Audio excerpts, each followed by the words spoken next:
আজকে এই গোল্লা ইউনিয়নের নওগঞ্জ বাজারে আমাদের ধানের শীষের এই প্রচারণা সভার সম্মানিত সভাপতি,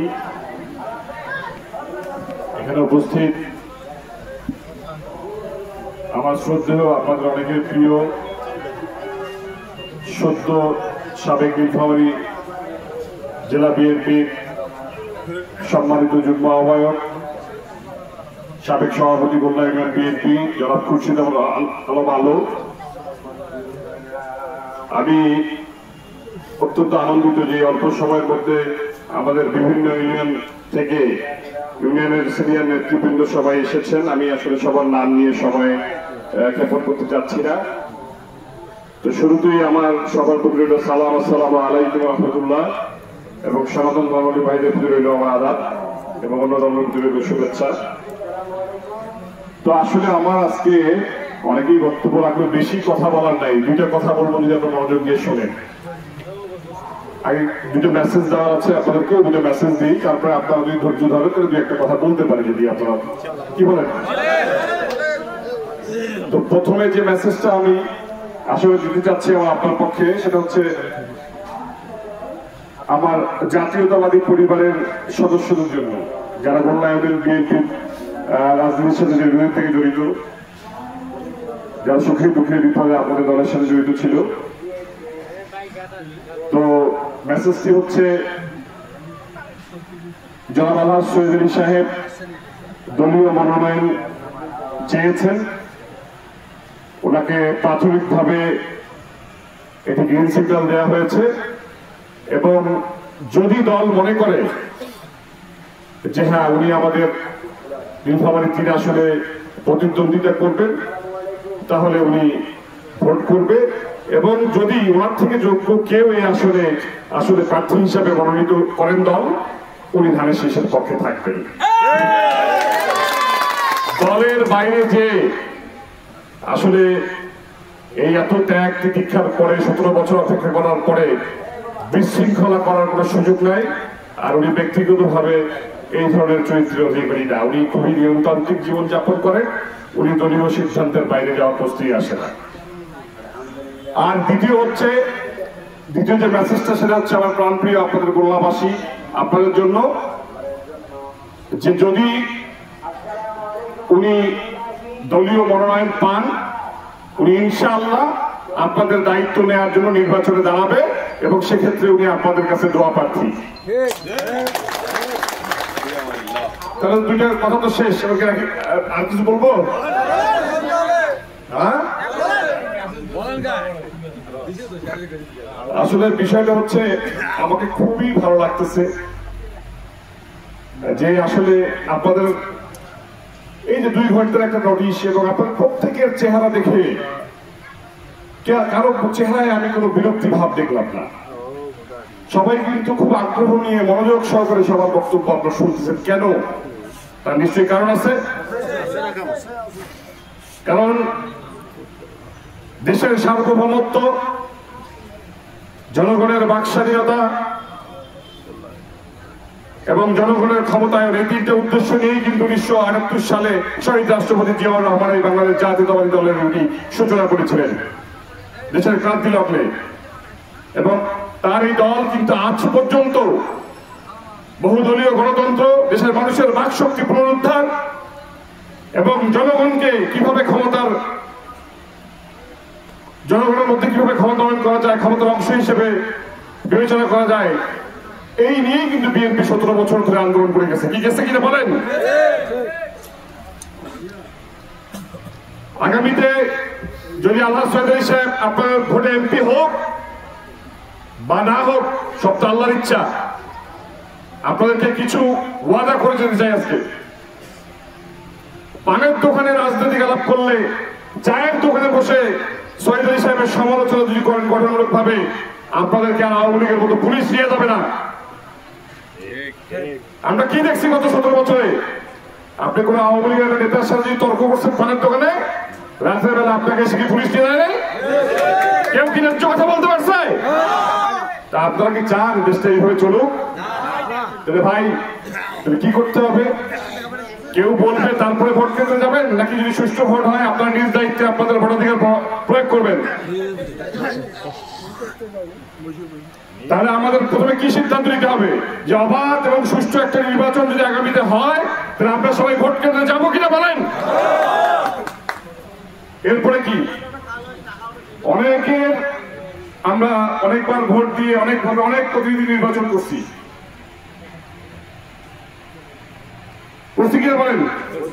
আমি কারো সমালোচনা করতে যাচ্ছি না, কিন্তু আমাদের ভাগ্যের উন্নয়ন হয় নাই।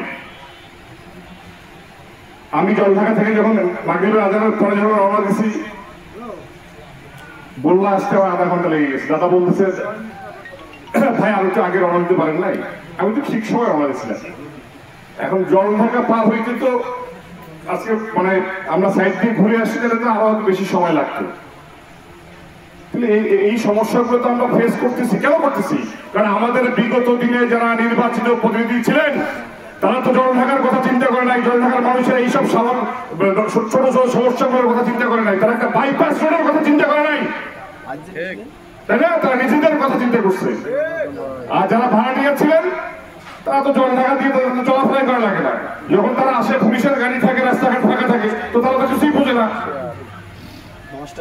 তাহলে আমরা কি চেষ্টা করবো যে আমরা অন্তত যদি আগামীতে বিএনপি সরকারে আসে এবং বিএনপির একজন স্থানীয় প্রতিনিধি এখানে থাকে, সে অবশ্যই যোগাযোগ ব্যবস্থার উন্নয়ন করবে না?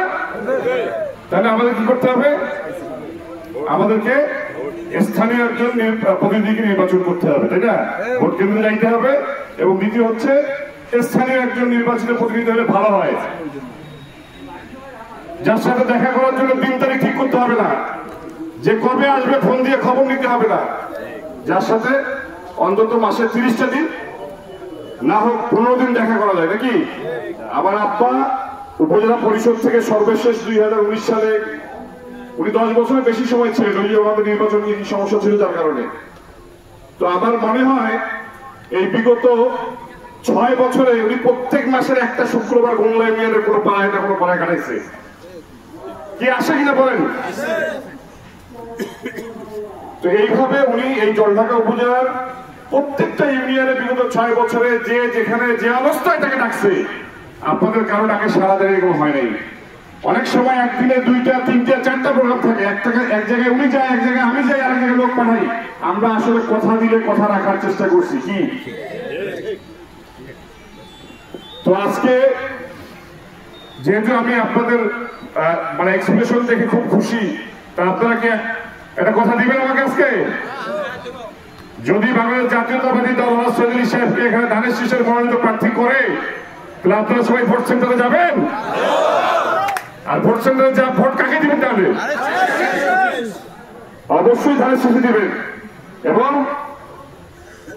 আপনারা চৌধুরী সাহেবের মতো যে যোগ্য ব্যক্তি উনি ধানের শীষের প্রার্থী হয়, স্থানীয় একজন প্রার্থী হয়, তাহলে আপনারা কি সিলটা তাকেই তো দিবেন, নাকি? তো আপনাদের মতো ঠিক আছে? তাহলে আমি বেশি কথা বলি না, যে কোনো কথা বলছি অ্যাটলিস্ট যোগাযোগ ব্যবস্থা, আপনাদের সামাজিক নিরাপত্তা, মামলা মোকদ্দমা দিয়ে হয়রানি করা, এই কয়টা বাস্তবসম্মত কাজ, রিয়েলিটি যে কাজগুলোতে আমরা স্বাভাবিকভাবে করা সম্ভব, এই নিরাপত্তাগুলোই আমরা আমাদের জনপ্রতিনিধির কাছে বিগত দিনে পাই নাই, সেটা অন্তত পাবেন। চৌধুরী সাহেব এমপি হয়ে গেলেও ওই চায়ের দোকানে বসে, পানের দোকানে বসে তার গঠনমূলক সমালোচনা করবেন। তার কোনো ব্যক্তিগত ক্যাডার বাহিনী নাই, তার কোনো গুন্ডা বাহিনী নাই। কেউ আপনাকে ধরে নিয়ে যাবে না, আপনার বিরুদ্ধে মামলা দিবে না, আপনাকে ভয় ভীতি দেখাবে না। কি খুশি আপনারা? আমি আপনার দেখে আর অনেক কথা বলতে ইচ্ছা করতেছিল, তো এখনই সব কথা বলি বললে আবার নির্বাচনের সময় কি বলবো চিন্তা করতেছি। এই জন্য সব কথা আজকে বলতে চাচ্ছি না। যেটা বলতে চাচ্ছি সেটা হচ্ছে যে আমাদের এইখানে আমি তুহিন ভাইকে ধন্যবাদ জানাই যে উনি 17 বছর নির্বাচিত থেকে আওয়ামী লীগ সরকারের আমলে যারা মাজলুম ছিলেন তার মধ্যে উনি অন্যতম। সাবেক প্রধানমন্ত্রীর একজন পিয়নের নামে 400 কোটি টাকার মাত্র দুর্নীতি, খালেদা জিয়ার পরিবারের সদস্যের বিরুদ্ধে 4 টাকারও দুর্নীতি প্রমাণ করতে পারে না, কিন্তু তারা 17 বছর নির্বাচিত ছিল। তো উনি এতদিন পরে হলো আসলে নীলফামারীতে উনি জেলা বিএনপির একটি নতুন কমিটি ঘোষণা করেছে, যে কমিটি হচ্ছে আমাদের মীর সেলিম ফারুক এবং রুবেল ভাই, আমাদের সাইফুল্লাহ রুবেল ভাই সদস্য সচিব। আমি আশা করি ওরা আগামী দিনে সৎ, যোগ্য এবং জাতীয়তাবাদী আদর্শের নেতৃত্বগুণ সম্পন্ন ব্যক্তিদেরকে বিভিন্ন উপজেলা দায়িত্ব দিবেন। তো আমি আগাম তাদের পক্ষ থেকে যারাই দায়িত্বে আসুক না কেন, আপনারা যে যে মতের হন না কেন, আপনাদেরকে আমি জাতীয়তাবাদী পরিবারে, জাতীয়তাবাদী শক্তির কাতারে আসার জন্য আহ্বান জানাচ্ছি। আপনারা আগামীতে যারা এখানে বিএনপির কর্মী আছেন বা আমার সাধারণ মানুষ যারা আছেন, ভাই যারা আছেন, তাদেরকে আমি বাংলাদেশ জাতীয়তাবাদী দল বিএনপির পক্ষ থেকে আপনাদেরকে আমি দাওয়াত দিলাম। কি আপনারা কবুল করবেন তো? কারণ দেশের স্বাধীনতা, সার্বভৌমত্ব এবং আগামীতে যাতে এরকম স্বৈর শাসনে পড়তে না হয়, সেই জন্য আমরা এমন একটি শক্তিকে, এমন একটি দলকে ক্ষমতায় নিয়ে আসবো যাদের মধ্যে মায়া আছে, মমতা আছে, যে আয়না ঘর তৈরি করবে না, যে নির্বিচারে গুলি করে মানুষকে মারবে না, যে ক্ষমতা আঁকড়ে ধরে থাকবে না। বেগম খালেদা জিয়া যদি শেখ হাসিনার মতো হইতো, তাহলে উনি তো 1996 সালের ওই 15 ফেব্রুয়ারি নির্বাচনের পরে 12 জুলাই নির্বাচন দিত না, দিত কি? আমরা কিন্তু ভুলে যাই। আর আমার তরুণ সমাজ যারা আছে, আমি সবসময় তরুণদেরকে অনুপ্রাণিত করি যে তরুণরা রাজনৈতিক কর্মকাণ্ডে সংযুক্ত হোক, শিক্ষিত সমাজ যারা রাজনীতিতে আসুক, তাহলে না জাতি আগায় যাবে। কিন্তু আমি একটি দলের বিভিন্ন কর্মকাণ্ড দেখে আমি খুবই বিরক্ত। আমাদের তরুণদেরকে তারা সঠিক পথে নিয়ে আসার এটা তাদের দায়িত্ব, কিন্তু আমাদের তরুণরা এখন এত বেশি অসামাজিক হয়ে যাচ্ছে, তারা বিভিন্ন বাজে ভাষায় রাজনৈতিক স্লোগান দেয়, বাজে কথা বলে, বাজে মন্তব্য করে, মুরব্বীদেরকে সম্মান করে না। এটা আসলে একটা জাতির দীর্ঘদিনের উন্নয়নের জন্য, সমৃদ্ধির জন্য কিন্তু ভালো লক্ষণ না। আমাদের উচিত সমাজে যারা দায়িত্বপ্রাপ্ত তারা তরুণদেরকে আমরা সঠিক ইতিহাস জানাবো, মুরব্বীদেরকে সম্মান করব এবং একটি রাজনৈতিক পরিবেশ, একটি রাজনৈতিক সিচুয়েশন এমনভাবে তৈরি করবো যেখানে সবাই সুন্দর ও স্বাভাবিকভাবে বসবাস করতে পারি। এখানে নির্বাচনে, আগামী নির্বাচনে অনেকেই প্রতিদ্বন্দ্বিতা করতে পারে। আমি সবার সাথে সাথে আমাদের সম্পর্ক ভালো থাকে, সবাইকে সম্মান জানিয়ে আমরা আমাদের নির্বাচনী প্রচারণা শুরু করব। এবং আমাদের শক্তির উৎস হচ্ছে কি জনগণ। জনগণকে আমরা মেসেজ দিব, আপনারা ভালো মন্দ নির্ধারণ করবেন। আল্লাহ চৌধুরী সাহেবের পক্ষ হয়ে কারোর সাথে ঝগড়া করার দরকার নেই। ওনাকে কেউ গালি দিলে আপনারা সে গালির উত্তর দেওয়ার দরকার নেই, আপনাদের কাছে অনুরোধ। আর সনাতন ধর্মাবলম্বী ভাইদেরকে বলতে যাচ্ছি যে আপনাদের যদি কেউ না থাকে, চৌধুরী সাহেব আছে, আমার ছেলে আছে আপনাদের জন্য। আপনাদের যে কোনো ধরনের সমস্যা, ওই নরেশদা বলছে, আপনারা আমাদের সাথে যোগাযোগ করবেন। আপনাদেরকে তো আর কিছু দিতে পারি না পারি, আমি জেনারেল স্পেশাল বলছি, আপনাদেরকে সামাজিক নিরাপত্তা দেব। আপনার বুক ফুলায় আপনারা 3 বেলা খাইতে পারবেন, যদি 1 বেলাও খান, 2 বেলাও যদি খাইতে পারেন, চেষ্টা করবো আপনারা খাবারের ব্যবস্থা করে দিতে। কিন্তু আপনারা বুক ফুলে এই দেশে বাস করতে পারবেন, এই জনঢাকায় বাস করতে পারবেন, সেই ব্যবস্থা ইনশাল্লাহ করে দেব। তো আমি আমার বক্তব্য আর দীর্ঘায়িত করবো না, আপনাদেরকে নিয়ে আরো অনেক প্ল্যান আছে। খালি মুখে মুখে বললে হবে না তো, এখানে আমাদের কর্মসংস্থানের ব্যবস্থা করতে হবে। হ্যাঁ, এখানে আমাদের এলাকায় আরো বেশি মেয়েদের জন্য কিছু করতে হবে। আমাদের এখানে শিল্প কলকারখানা করা যায় কিনা সেটা করতে হবে। তো সেগুলো পরে বলবো, যতখানি বাস্তবায়ন করতে পারবো ততখানি বলবো। মিথ্যা কথা বলে জনগণের কাছে আর মানে নিজেকে ছোট করতে চাই না। আমরা চাই আমাদের জনগণ সচেতন, তারা নিজের বিবেক বুদ্ধি দিয়ে, কারো কাছে নিজের বিবেককে বিক্রি না করে তারা সঠিক সময় সঠিক সিদ্ধান্ত নিতে পারে।